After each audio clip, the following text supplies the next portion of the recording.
How's it going, North Memphis?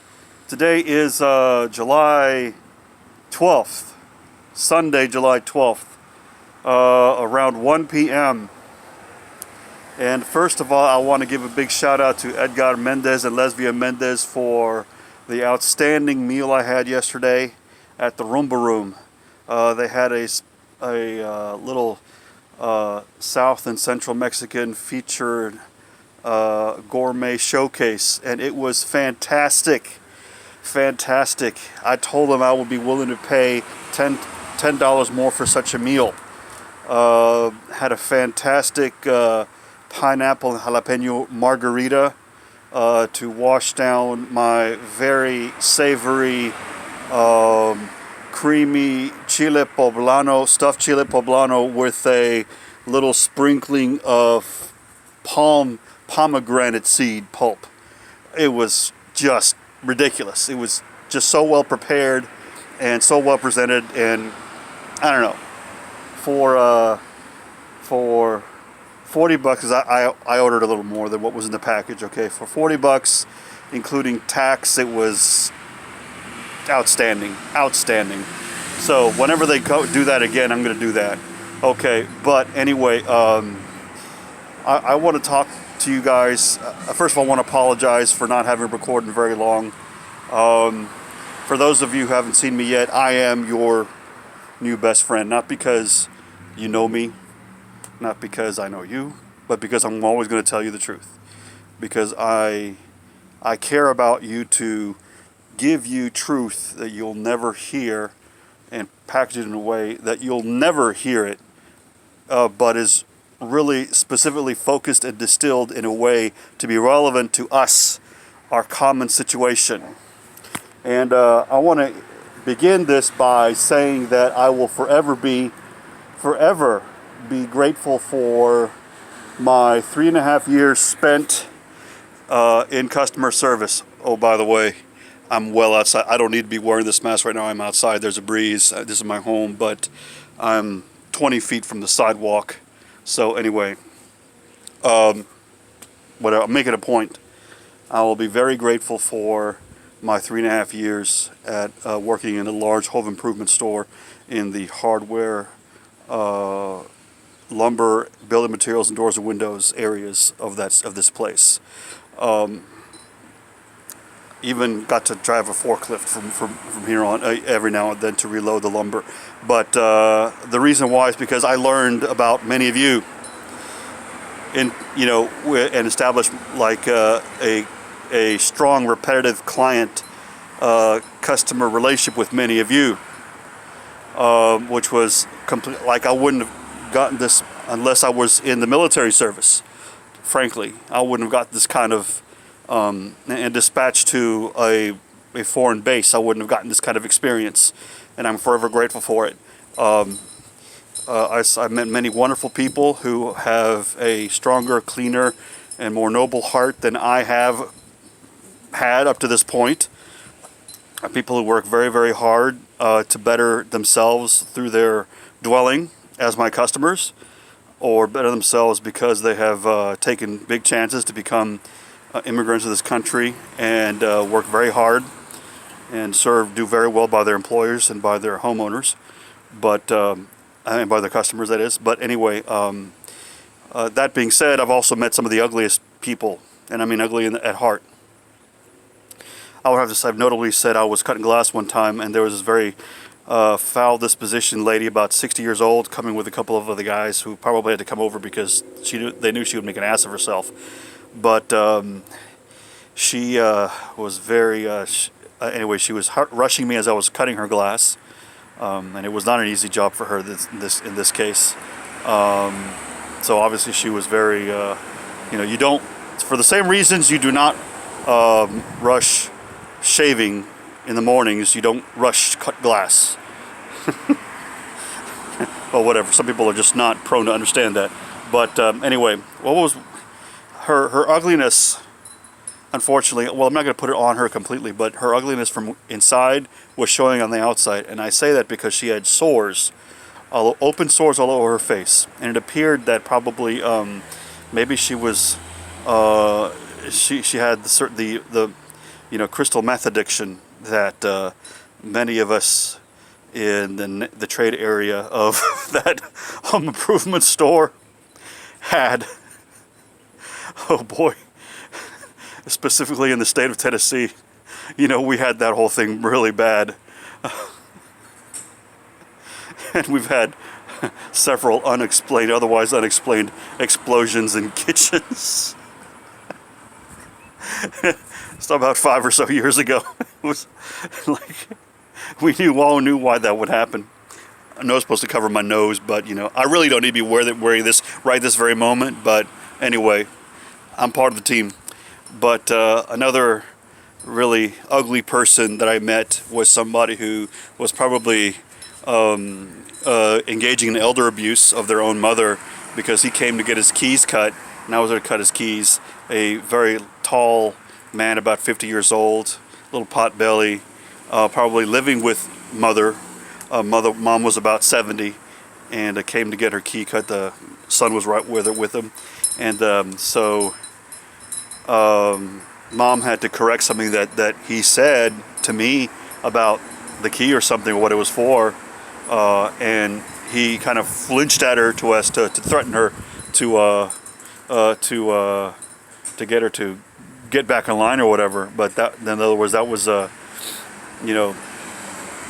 obviously a sociopathological person who was taking advantage of his mother, because obviously he'd be homeless or whatever, due to his foul disposition. But anyway,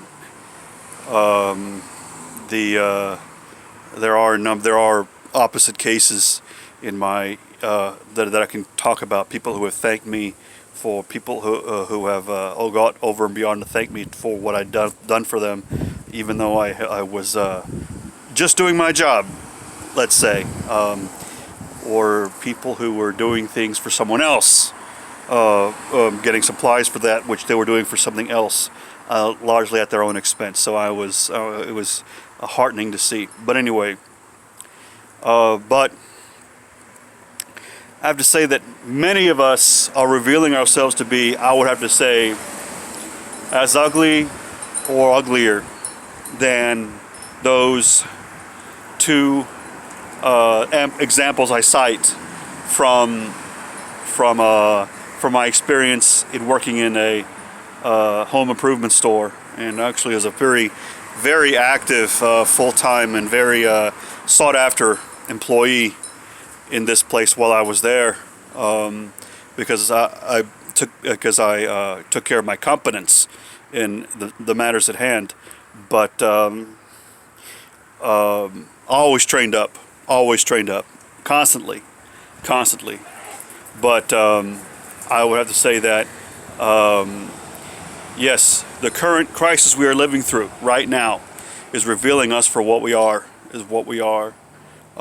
We hear two opposite things from our society right now regarding the importance of masking up, the importance of slowing down the projection of air molecules out of our mouths, and the virus that rides along with the moisture, or the aerosol moisture, or the actual sneeze or cough globules, to make a much larger to describe a much larger particle.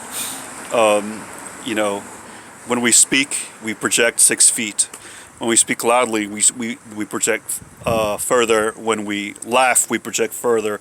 When we yell, we project further. When we sing, we project further. When we cough, we project much further. And when we sneeze, we project 20 feet. So it's especially indoors. We have to be mindful of this kind of thing. And I want to know that, because for the same reason I give everybody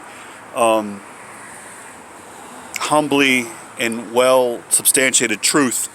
I wear this when I'm going to go out to go buy my food, for example, later, because I know we'll discover, first of all, a number of people who are also probably who are unmasked, and it's a liberty thing. It's a personal liberty thing. Well, I don't know what liberty is worth if you're intubated. Because if you think wearing a mask is uncomfortable, getting intubated for 3 weeks or more, and you better be blessed if you're intubated right now, because right now, I haven't reported very long, but the hospital, we are where we feared we are. We did not need to get to 1% of the county having caught the virus, or having the virus to get to this point. But now our hospital beds are saturated. To what extent is it from neighboring counties who are having an even harder time about it? I don't know. Things are pretty bad in DeSoto County, Mississippi, for example.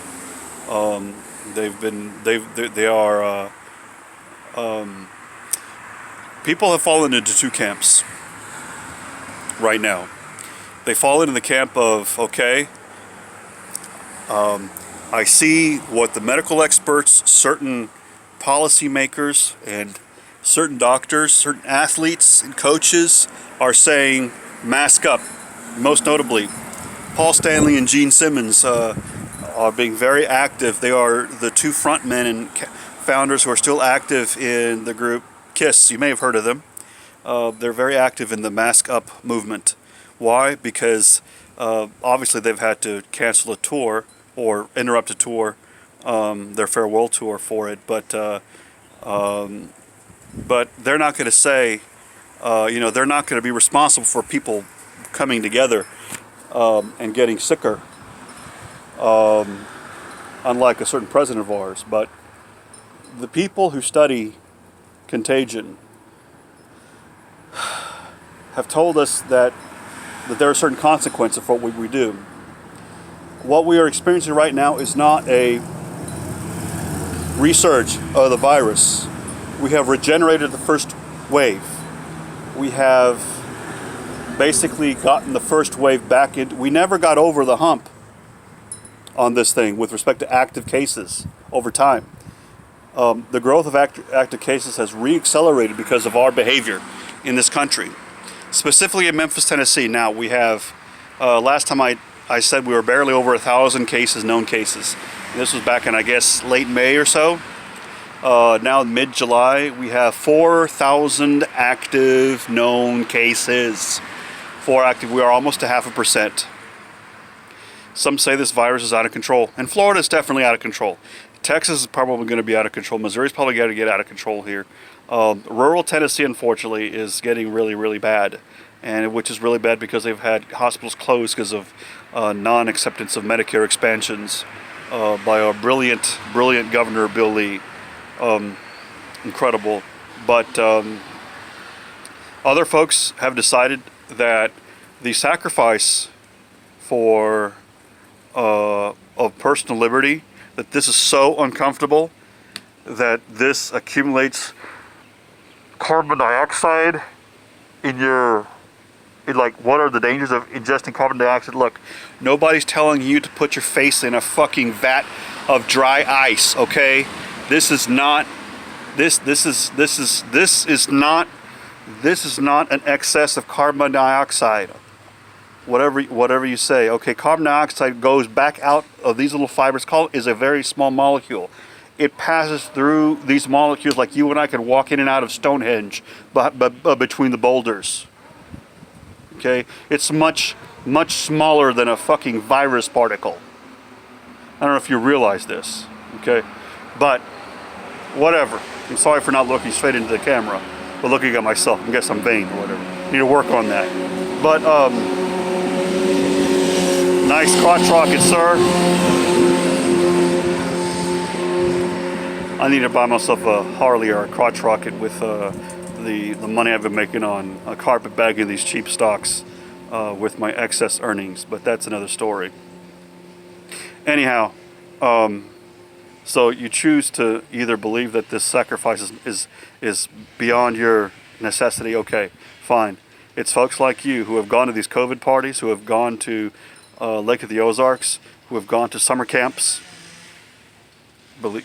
go to summer camps because it's your church or whatever. Go to church services because Jesus is going to save y'all. Okay, first of all right, don't test God. Don't test God for his miracles. Don't do that. He told us not to do that. Don't just start walking on water. You're going to get a surprise. He didn't ask you to walk on water.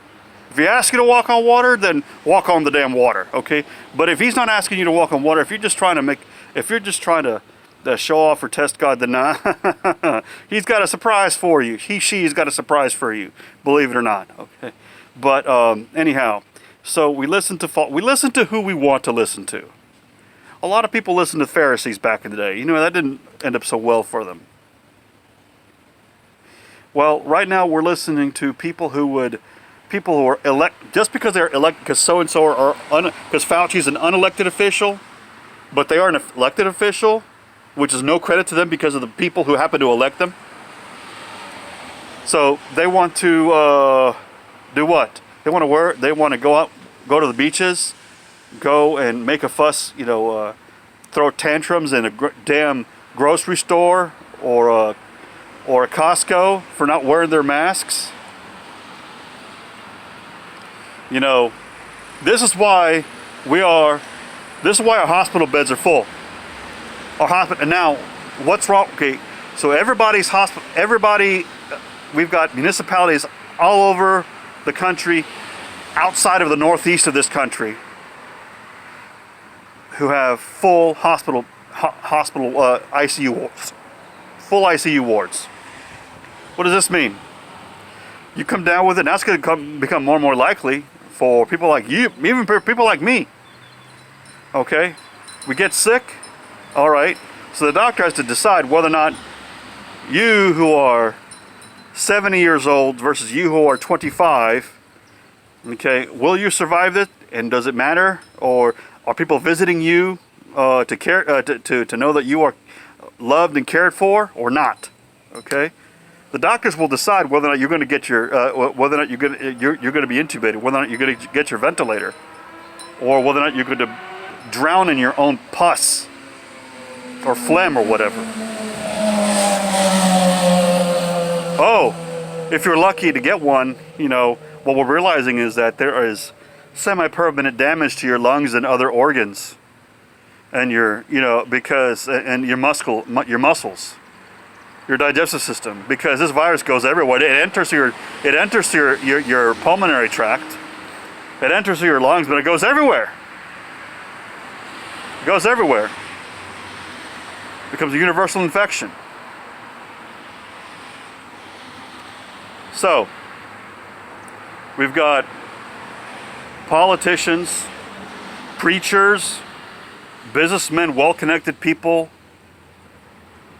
who tell us that we should start the country over, whatever, or the virus is a hoax.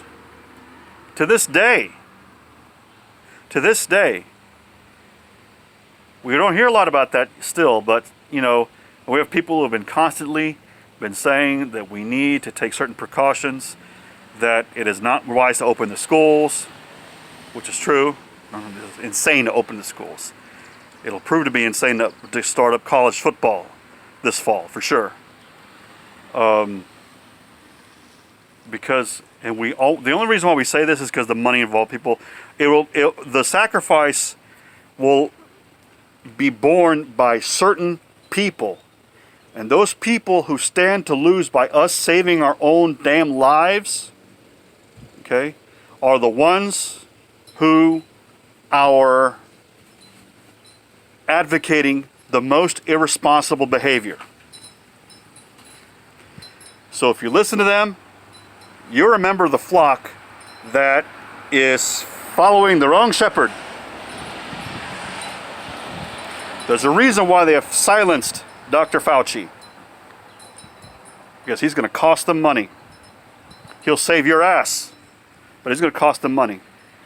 Oh, and if this is too much for you, or you are philosophically opposed to this because you think that being being a soldier in a war you did not elect to be in is beyond you, and you don't want to make the sacrifice to save other people in case you come down with it and make yourself more vulnerable to it, because you think you have an immune system, therefore you won't get this or you won't die from it.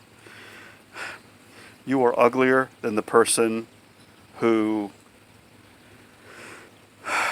came in with the sores on her face. Okay? I mean, you're wrong. You're just wrong, and you're ugly. And your behavior is deadly. Your behavior is irresponsible, deadly, counter-American, and sociopathological. And you need to wake up. And I will have more next week. Not next week. Maybe in a couple days. I'm going to do this more often. Talk to you guys later.